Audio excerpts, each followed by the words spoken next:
प्रकृति शब्द के अर्थ पर थोड़ा ध्यान देना चाहिए।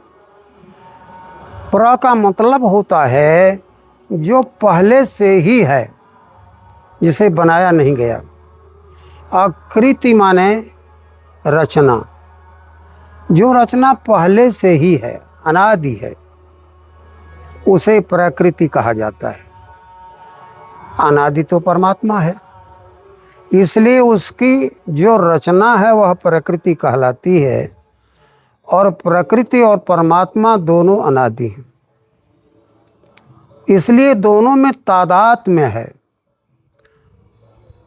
परमात्मा चेतन स्वरूप, प्रकृति अष्टधा है। इन दोनों के योग से ही जीवन का संचार होता है। इसके दो रूप सामने आते हैं, एक को निराकार कहते हैं, दूसरे को साकार कहते हैं।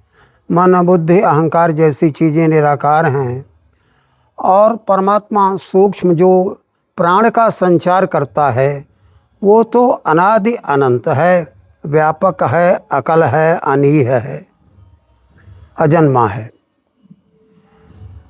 यहाँ प्रकृति उसी की बनाई हुई है। प्रकृति उस परमात्मा की साकार कृति है, यानी परमात्मा का साकार स्वरूप अगर आप देखना चाहते हैं तो प्रकृति को देखिए। संसार में जितनी भी कलाएं होती हैं या खोज होती हैं, वो सब कुछ इसी के अंतर्गत हैं।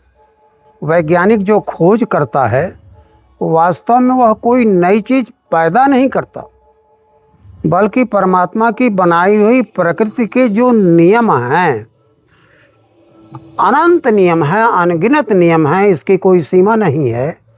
उसका एक छोटा सा अंश कहीं खोज लेता है तो वैज्ञानिक कहलाता है। वास्तव में वो चीज़ तो प्रकृति में पहले से ही रही है। न्यूटन ने गुरुत्वाकर्षण का सिद्धांत खोजा, वो इस सिद्धांत के प्रणेता बताए गए। सेब के बगीचे में नीचे बैठे थे, फल गिरा, सोचने लगे नीचे ही क्यों गिरा, ऊपर भी खुला आकाश, ऊपर क्यों नहीं चला गया। सोचते सोचते उन्होंने ये तय किया कि निश्चय ही इस धरती में आकर्षण शक्ति है, यही है गुरुत्वाकर्षण का सिद्धांत। लेकिन क्या न्यूटन से पहले गुरुत्वाकर्षण नहीं था? था। तो हम प्रकृति के रहस्यों को थोड़ा सा जान लेते हैं तो वैज्ञानिक कहलाते हैं, कलाकार कहलाते हैं, मूर्तिकार कहलाते हैं, साहित्यकार कहलाते हैं, नाना प्रकार की उपाधियां ले लेते हैं। लेकिन हम लोग तो वास्तव में उस प्रकृति की बहुत छोटी सी जानकारी हासिल करते हैं। और मनुष्य चित्रकार के रूप में जब प्रकृति का चित्र बनाता है उसे हम अनुकृति कहते हैं। अनुकृति का मतलब जो प्रकृति में है उसी का अनुसरण करके बनाया जा रहा है। इसमें कृत्रिमता का आना स्वाभाविक है। हमारे चित्रों में प्राण तो नहीं आता, लेकिन प्राण जैसा आता हुआ नजर आता है, ये मानव कृति है। प्रकृति मूल है और जो मानव कृति है वो कृत्रिम है। दोनों में भारी अंतर है। प्रकृति के रहस्य को मूर्तिकार जानने की कोशिश करता है, साहित्यकार करता है, अध्यात्म वेत्ता करता है, वैज्ञानिक करते हैं, तमाम लोग करते रहे हैं और करते रहेंगे। ये अनंत यात्रा है। कोई उस प्रकृति के रहस्य को संपूर्णतः जानने का दावा नहीं कर सकता।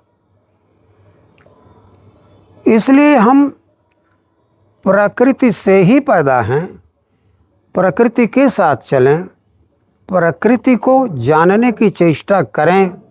जीवन कहाँ से आता है, उस जीवन से अपने को जोड़ें, यही योग है।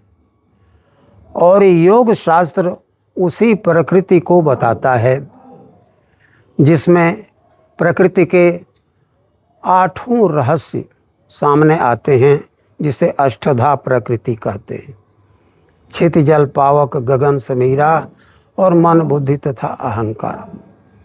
हम प्रकृति के साथ चलें, प्रकृति को समझें, प्रकृति और परमात्मा दोनों एक है, इस रहस्य को जानें। शिव और शक्ति दोनों एक हैं, इस बात को हम जानें। सीता और राम, राधा और कृष्ण दोनों एक हैं। जड़ और चेतन दोनों एक हैं। एक ही परमात्मा ने नाना रूप धारण किया है। वही भगवती है कहीं, दुर्गा गीता में कहा है, वही भगवती है कहीं, वही बना भगवान। अर्ध नारी ईश्वर शिवा, शंकर वही महान। वास्तव में शक्ति के निकल जाने के बाद शिव भी शव बन जाता है।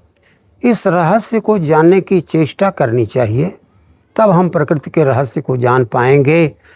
बस इतना ही। अस्तु। जय जगत।